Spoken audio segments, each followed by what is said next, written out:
Coca. Okay, game. Mga talaga pagka may sumabog dyan.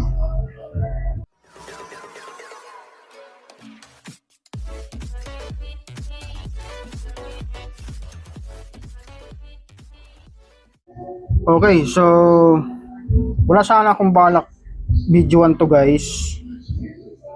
Yan, natingnan nyo nga kanina nag-video ako, nakaubad pa nga ako. So naisip ko lang, wala kasi tayong na-upload na ganitong brand na smart TV. So share ko na lang para yung mga naghahanap ng mga ganitong issue, para mayroon silang idea at may share din natin. Ang issue nito, nabasa daw sabi ng may-ari, tapos na-plug in pa. So ang nangyari, wala, bigla na lang na may pumitik. So kanina tinanggal ko na yung MOSFET kasi yun ang shorted. Yun yung kagad yung ating punteriya at yun kagad yung ating nakita na shorted. So testing natin. Yan, naka times 1 yan. So wala pa akong ibang tinatanggal dito. Tapos yan yung fuse, sure, open yan. Yan, open. Yan, okay yung tester natin, gumagana. Yan, open. So yan, papalitan natin yung fuse na yan. So yung main filter capacitor, yan, wala nang short. Naisipan ko na 4 wires yung ating solution dito. Try natin na palitan muna ng MOSFET para at least balik siya sa original. So wala siyang conversion or modification na mangyayari. Kaya nga yung dalawang 4.7 ohms dito tinanggal ko na kanina kasi nga balak ko na i-convert na lang ng 4 wires, kaya binalik ko na lang muna para sabi ko palitan muna natin ng MOSFET. Wala man tayong ibang na detect na short or open dito sa section na yan o dito sa primary. So ito okay naman,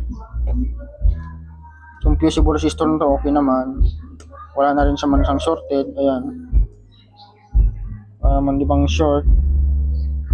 Itong diode na to okay naman.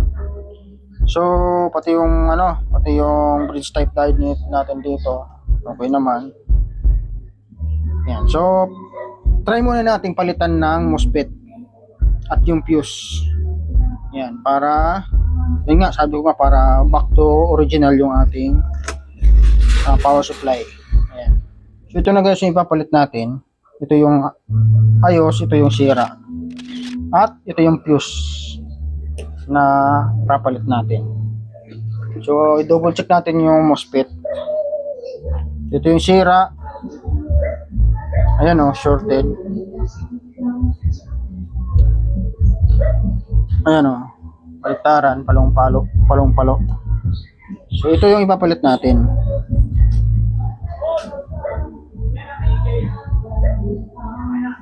Ayan. Hindi siya mahawakan na maigi. Ayan So naka times 1 lang tayo guys. Ayan, wala siyang short. Pin natin yung pin number 3. Dapat yan lang yung papalo. Ayan, okay siya. Ayan hindi na siya pumalo. So ito yung papalit natin, saka yung fuse. Ayan, ayos yung fuse niyan. Okay, ito na. So yan, nakabit na natin yung MOSFET. Meron din yung fuse. So check natin kung may shorted pa. Reverse, wala. Okay. Ayan. Fuse. Yung fuse. Okay na. Yan, so plug in natin. So naka-plug in na guys yung dulo nito. Ito na lang yung natin, isaksak yan. So dapat mayroon yatang ilaw dito. Tingnan natin kung ito yung power switch niya. Dapat mayroon yan standby dyan. So i-plug in natin diretso. So abangan muna natin kung mayroon magkakaroon ng standby or isa pa baka may sasabog. So So try natin. Okay, so plug in. Ito, kuha talaga pagka may sumabog dyan. Okay, plug in. Yun. Ayun, nagkapilaw na guys. Okay, mana. Power on nga natin.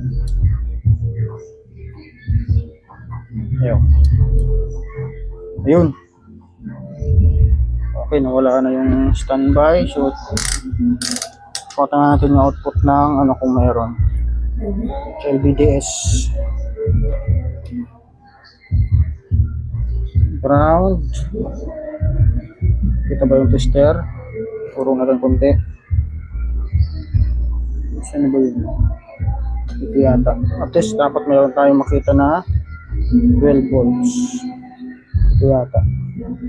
Ayun, meron na. 12 volts. Okay. So, success. Plug out muna natin. Doon sa kabila yung ating LCD nito tsaka yung kaha. Okay, ito na.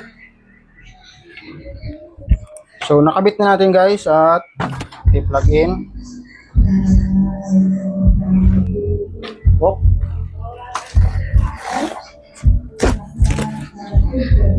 Ito may ilaw na. Okay, power on. Power on. Yun. Ano siya? Yun, gumana na.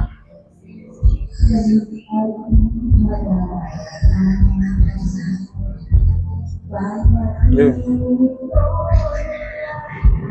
Ayos. Pwede pa. Yan. Coca.